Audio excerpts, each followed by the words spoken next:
I am Zazubaar, and I bid you welcome to Zazubaar's 2012 horror movie vlogs. In these vlogs, I shall be expressing my thoughts on specific horror films and overall franchises throughout the history of film.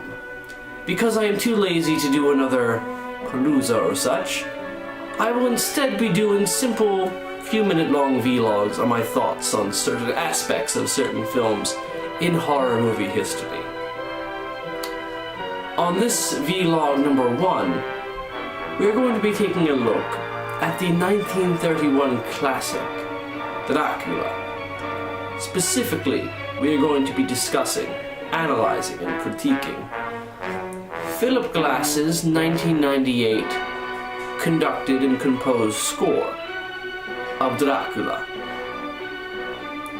Enjoy.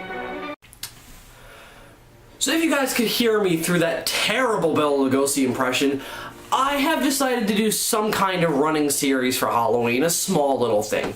After doing my Godzilla Palooza in August, I was gonna do something a little like it for horror movies, like kind of a ripoff of James Rolfe's Monster Madness, but I wasn't feeling it. I didn't feel like I had enough to say about some things, and I just didn't have the energy, so I just didn't want to do another Palooza or marathon of reviews. So what I'm gonna do instead is something that's a little less, you know, kind of over the top and theatrical.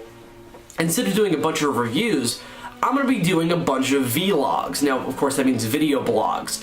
And what I'm going to be talking about is just particular aspects of certain horror films and just certain aspects of some films, just certain legacies they've had, my thoughts on specific things, not much reviews, just my thoughts. And I just don't want to do full-blown reviews. I just want to do kind of, oh, here's what I think about this. Here was a thought I had about this. And that's why I'm not going to be doing full reviews for these. I might do maybe for a couple, but we'll see. We'll just see until we get to Halloween. But I'm not going to be posting these regularly. Just every time I have a thought about a movie, I'll just post it up, and it'll be my thoughts on a horror film. Or an aspect of it. So, today we're going to be doing the first one, and we're going to kind of start with the birth of the classic horror film. This is going to be my thoughts on the 1998 rescore Philip Glass did for the, of course, classic 1931 Dracula film starring Bela Lugosi, which I consider kind of the pinnacle of classic horror films. And I want to talk about this because I just bought the film on Universal Special Edition DVD, and it includes a couple of different versions of Dracula. It includes the 1931 sound version, of course.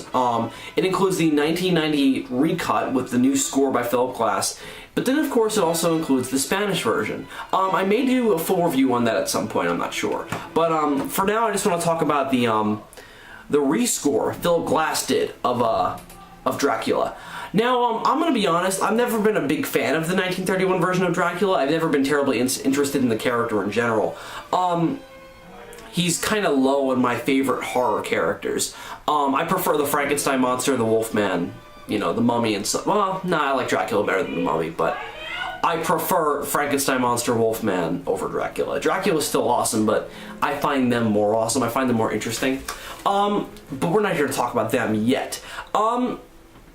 So Dracula, I was never a big fan of the 1931 film. I always thought it was kind of a prototype film. I thought that Todd Browning and the production team were kind of dancing on eggshells a little bit. Like they knew they wanted to make something of a great horror film, something revolutionary kind of. I feel like that's what they wanted to go for. I don't know how well they succeeded at that.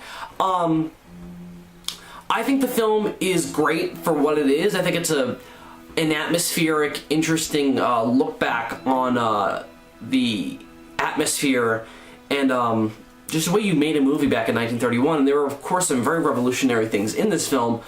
I just don't know if it's a great film in terms of, oh, it's fantastic no matter the test of time. It doesn't quite hold up today. I still think it's worth watching, but again, this isn't a review. I just want to say that I've never been a big fan of the 1931 version. It was never really, I never really loved it. I've kind of been growing a love for it recently because I've been watching it constantly. I just got a bunch of the Universal movies on a special edition DVD, which I may do a review on those DVDs in this vlog series. We'll see. I got that film in that pack, and I've been watching it like crazy. I watched it with the commentary, the Spanish version, all this stuff, and of course the rescore, which we'll get to in a couple seconds. But I've just been watching it like crazy and dissecting it and seeing what it is that has been so endearing about this film. And it's just such a powerful film. And everything about it just grabs you as a viewer. Maybe not scary, but just, it's a very gripping film. And one that I think that if you have any appreciation for film at any level, I think you should check it out. It is a very, very old movie. It's kind of on the cusp of silent and sound films. I mean, this was the first sound horror film ever made, so that's understandable, of course. But I think that somewhat dates it, and it's not a very accessible film. Like, I feel like you kind of have to have an appreciation for film, but maybe more specifically an appreciation for classic horror to really love Dracula and get at the meat of its core. So that's kind of my thoughts overall on Dracula. Now we're going to get to what I want to talk about. Today we're going to be talking, as I've said 2 times already, we're going to be talking about Philip Glass's rescore of Dracula. Quite infamously, or famously, however you want to put it, Dracula has no soundtrack. It has 2 bits with music in them. The first is the opening title, or opening titles, I don't quite remember, but the title card sequence, where it's part of Swan Lake. And it's this very beautiful, quite sad string composition. Beautiful piece of music. And then, about midway through the film, Dracula's in London, and he goes into a theater, orchestra hall, I don't know what you call it, but and then there's music playing there, of course, but it's all recorded live. Really, that was the only time you ever heard music in early sound film, was when the music was recorded live, not quite added in later. So, very, very little music, and that's what a lot of people like about Dracula. I think that at some points it does work quite well, not having music in the horror scenes. Like when Dracula kills someone, no sound. Only the effects of the footsteps, only the creeping of Dracula towards his victim, only the buzz of the film recording the atmosphere around it. It's very atmospheric, it's very creepy. I think for the most part, it works to the film's advantage. Like, the scene where Dracula greets Renfield in his castle in Transylvania. Very effective without the soundtrack. It's creepy, it's atmospheric, and it actually captures the awkwardness of the moment. We'll get to the glass score in a second, but what am I trying to say? The silence without a soundtrack helps the atmosphere a little bit. It helps the functioning of the scene, because without a soundtrack, you've got this very kind of awkward like atmosphere, which is perfect because Renfield is expecting to come into this beautifully lavish castle owned by this very famous Count Dracula, and he comes in and it's a freaking battered old ghost house, and Dracula comes down the steps covered in spider webs. So it adds to it because Renfield is shocked and doesn't quite know how to react. So it adds to that.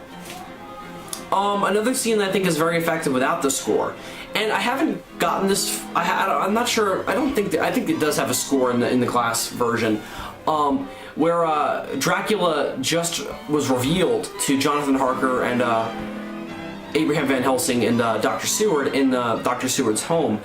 He was revealed as a vampire, and by looking in the mirror in the cigar case. And he slams it down, threatens Van Helsing, and then leaves. And then Jonathan Harker runs off to the balcony, and he says, "What's that running across the lawn? It looks like a huge dog." Without the music, it's a very creepy and thick scene with a lot of atmosphere. But with music, and this is where we're going to get to the with music part now, doesn't quite work. Here's the problem with Philip Glass's score. It doesn't fit when the film was made. It is a very complex and emotional score. As a music score, it's absolutely fantastic. It's spellbinding. For the 1931 version of Dracula, it doesn't work.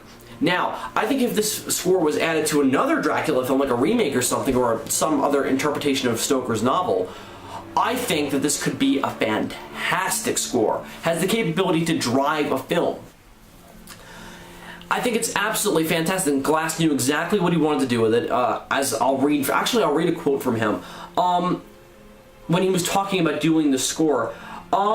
I felt the score needed to evoke the feeling of the world of the 19th. This is quoted from Glass. I'll start to reread it again. I felt the score needed to evoke the feeling of the world of the 19th century. For that reason, I decided a string quartet would be the most evocative and effective way. He's a very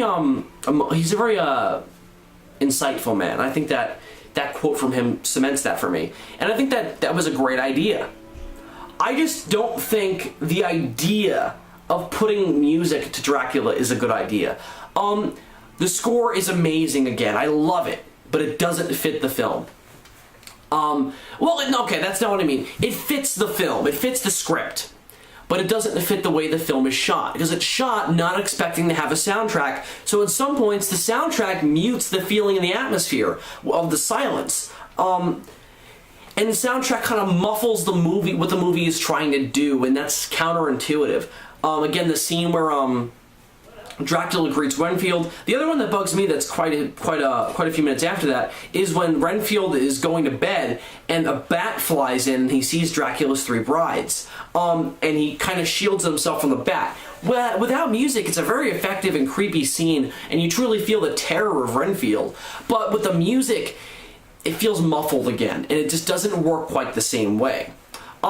Again, I think it's a fantastic score. Check it out in isolation on YouTube. It's on YouTube. The entire score is isolated from the film, and just listening to it, you get the images of the film. But the way the film is shot and the progression of the scenes are clearly not meant to have music scores. So I think that it's not a good idea to put music to Dracula in any regard. I think that this score fits the idea of Dracula, the novel, the screenplay, and just other versions that could come out of it. I just don't think that it fits the 1931 version because it wasn't shot meant to have music. Also, one thing that pissed me off was that they changed the opening title music. They take out Swan Lake and put in new Philip Glass stuff. Again, it's fantastic music, but it doesn't fit the film. And I ultimately think Dracula 1931 should be left the way it is. I don't think that what am I trying to say? I don't think that a score is needed to carry the movie. So that's really all I wanted to talk about with Philip Glass's rescore of Dracula. Again, it's a fantastic music score, but it just doesn't belong in Dracula. So thank you very much for joining me for Zazubaar's horror vlog number 1. I know I keep saying vlog and vlog, but we'll pick one eventually. So that's really all I have to say about the Philip Glass rescoring of Dracula. Again, I just think that it doesn't fit the movie. Recommendation, I would say, check it out, but isolated from the film. I say go on YouTube and check out the isolated score. Because it's fantastic music, it just does not fit the way the film is shot. Just listening to it, though, you get images of Dracula. Again, I just don't think it fits the film as it is. I think it fits the film as it could be, if that makes any sense. So check it out on YouTube. It's around places. So thank you very much for listening, and I'll see you guys at some point in the near future for some more horror movie vlogs all the way up until Halloween. So thank you very much for watching / listening. I know you can only hear my voice, but you're watching stuff on screen. Woo. And I shall see you guys soon, so farewell.